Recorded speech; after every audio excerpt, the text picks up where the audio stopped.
Hey guys, going on? Carl here from Sledge Strength. Today we're going to go over game day plus 3, so 3 days after your last game, and continuing on with our in-season model series to really help you guys formulate a plan throughout your in-season and your training cycles. This is we're going to run down 3 days post your last game, and then prior it's about 4 days if we're doing a 7-day turnaround. 6 days it's still the furthest away from the next game and the furthest away from the previous game. So really the big sort of principle we want to have a look at here with this day is this is our biggest stress and load day. So since we have the furthest from our last game where we might have got a few knocks, maybe a few niggly injuries, just fatigue in general, we should be pretty refreshed by now, so we can really push the needle. And we've also got the longest from our next game, so we can don't have to worry about much fatigue or residual soreness that we've sort of taken on board from this session, and we have time to recover throughout the week, so we're ready to go game day. The reason why we want to have one of these days in season is because we want to just keep adapting throughout the season and keep getting better. A lot of guys fall off the wagon a bit there and start to stagnate or even go backwards. If we can include one of these days throughout our week, we can really keep pushing throughout the season and not take away from our game performances. So the big rock here is sprinting. So we want to have our sprint meters on a Tuesday or game day plus 3. Because basically this is what's going to make that game breaking quality. Sprinting is what's going to separate you from the pack here, and we need to be touching on this every week so then we don't eventually get slower. So usually in our practices we're not going to hit true sprint meters, so having it in your sessions and really picking it on a certain day will help you just address that quality throughout the week. So whatever it could be a few fly 10s, your acceleration work, some wicket drills, something like that, just to make sure that we're hitting that quality and developing it throughout the whole season. We also want to be doing our jumps. This is where we want to be hitting our jumps on a Tuesday or game day plus 3.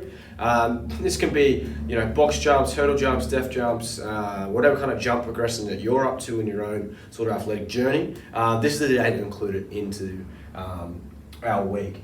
And if we were looking at what kind of jumps there, I'd be looking at the stuff again that stresses, so that we're really like pushing it here, because some jump variations induce a lot of fatigue. So we might want to be adding, say, our box jumps towards the back end of the week where we don't have as much fatigue or eccentric stress. So potentially we could be doing a def jumps here or like repeat hurdle jumps. And if we're in the weight room, we want to be looking at a lower or full body weight session. So depending on how many days you're on a week or what your training split looks like, it could be a full body session, or if you've got a few more days you're going to be at the gym, it could be a lower body session. So the lower body is going to be the highest stress to our nervous system and just our body in general. So we want to be having it on the Tuesday so that we're not,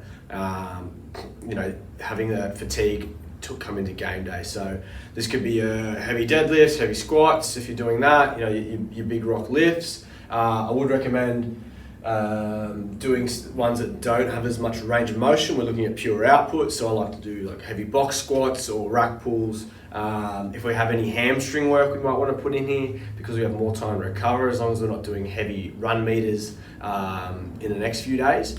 This would be the day to do it, or on a Monday. And just make sure that we're doing this on a Tuesday so we have the most time to recover.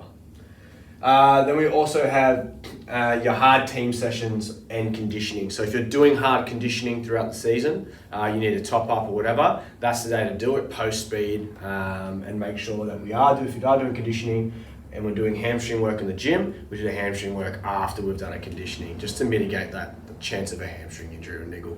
And then the hard team sessions. So this could be like full noise contact sessions, a lot of repeat efforts on our team drills, whether it's a tackling drill or just repeat efforts on attack phase play, whatever it might be. This is the day that we really want to go after in our team session. So it could be heavy contact, whatever your coaches decide to do, that's the day to do it on Tuesday. Again, we want to sort of do the load, do the work in that day, and then refine that and then execute on the next few days.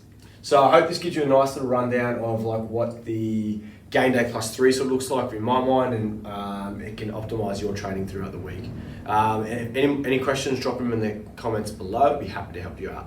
Cheers.